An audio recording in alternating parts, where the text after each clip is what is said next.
Hello, everybody. My name is Paul, Dr. Paul Leslie, and I'll be your instructor for the course, the GDE PME 831 Innovative Curriculum Planning. This is the winter 2024 semester. So I love teaching this course. I've now taught this course several times, 5 or 6 times over the last couple of years. And I'm really getting a good feel for the course and the layout and the intention of some of the assignments. And I love how it flows together. And I think you'll find it also equally challenging and very rewarding. So let's have a quick look at the syllabus. You can find here the main sort of authorized syllabus, which looks something like this and has the dates and some information for you. I've also shared with you here a Word version, which is really just a short tabular version of all the dates and the modules. I prefer to use this. It's nice and concise. I print it, leave it on my desk, and I can sort of scribble on it and cross things off as I go through. And it really helps me to track what I'm doing and what you as my students are doing and where we are in the course. This is especially important because, I'm teaching other courses as well, plus my day job, which you'll see if you read my biography on the main page. So speaking of my biography, just so you know a little bit more about me, I'm actually working and living in the United Arab Emirates at the moment, although I am from Nova Scotia and started my teaching career way back in the 1990s as a high school history teacher. Since then, I've worked all over the world, gradually completing a couple of master's degrees and my PhD, and now teach for Queen's University, Cape Breton University, and here in the United Arab Emirates. But let's get through this syllabus. So on the Word document, you can see here, we're going to jump right in with two overlapping modules. I want an introduction from you, an introductory email, which I would like to have by the end of the week, January 12th. This is not graded, but I do ask you to spend some time to really tell me a bit about your teaching context, what drives you in the classroom. And I don't mean drives you crazy, but drives you to perform to your best ability. What you teach, where you teach, what province are you in, what level are you teaching? Do you actually teach in another country for that matter? Because I will, in fact, look back at these emails as I read your subsequent posts and assignments. I will look back at the emails to learn a bit more, remind myself, who was this? Where were they? Are they in high school? What level were they teaching? Are they a principal? Or just what is their context so that I can give better feedback, more adapted to you personally. So you'll do that. You'll also have a discussion forum where you'll share similar ideas about yourself with your peers.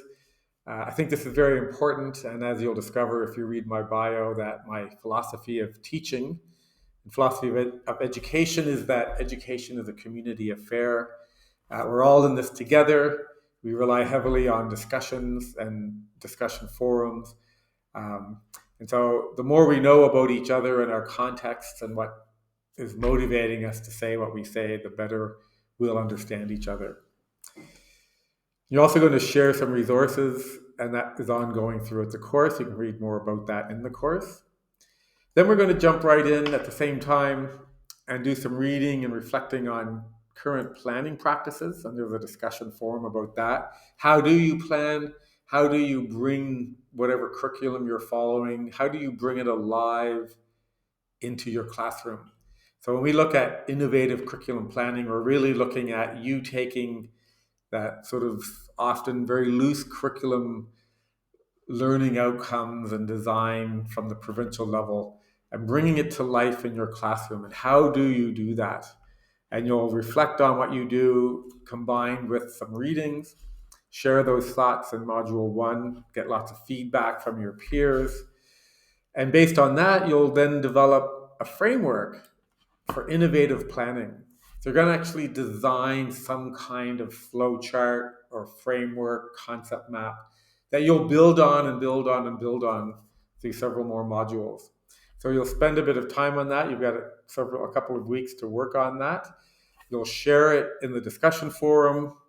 You'll get lots of feedback from your peers on that framework. And then you're going to take that framework and try to use it to do something in your classroom.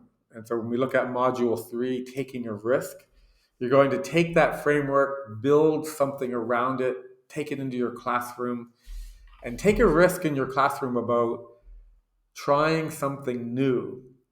And when we look at module 2, module 3, and in module 4, this theme of taking risks in the classroom will come up again and again, and we'll really examine what do we mean by risk, what kinds of risk, what are the risks of taking risks, if that makes sense, and how do you guide your students through risks in a safe manner. Often students say, I love my classroom is a safe place for my students. So how do we align the notion of a safe classroom with taking risks? And some of the readings will really challenge us on these concepts.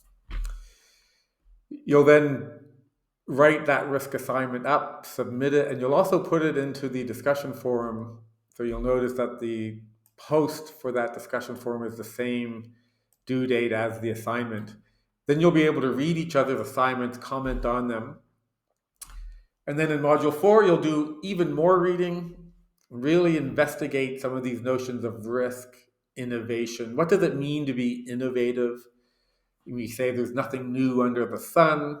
So how can we be innovative within the confines of our curriculum and expectations of stakeholders and so forth?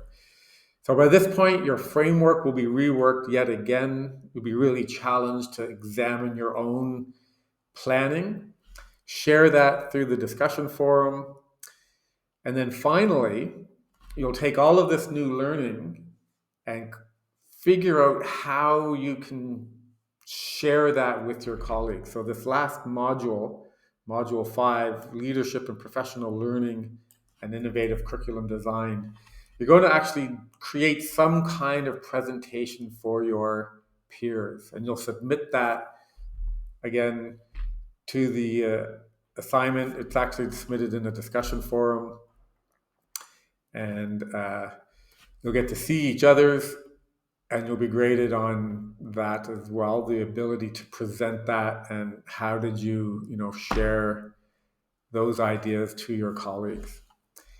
So let's just take a quick peek here. If you come into the actual course, look under the content, and here's the taking a risk assignment. So I just wanted to highlight the fact that here in this taking and embracing risk, I want you to sort of keep this in mind and maybe read through this carefully right at the very beginning of the course, because you're going to be building up to this experience of taking and embracing a risk in your classroom. You're going to do it. You're going to visualize those steps, and this is going to be building on the framework you've already designed. You're going to do something.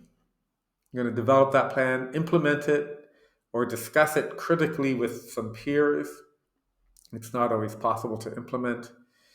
Then you're going to write a report on what you did and what you learned and so on and so forth, and that will all be shared.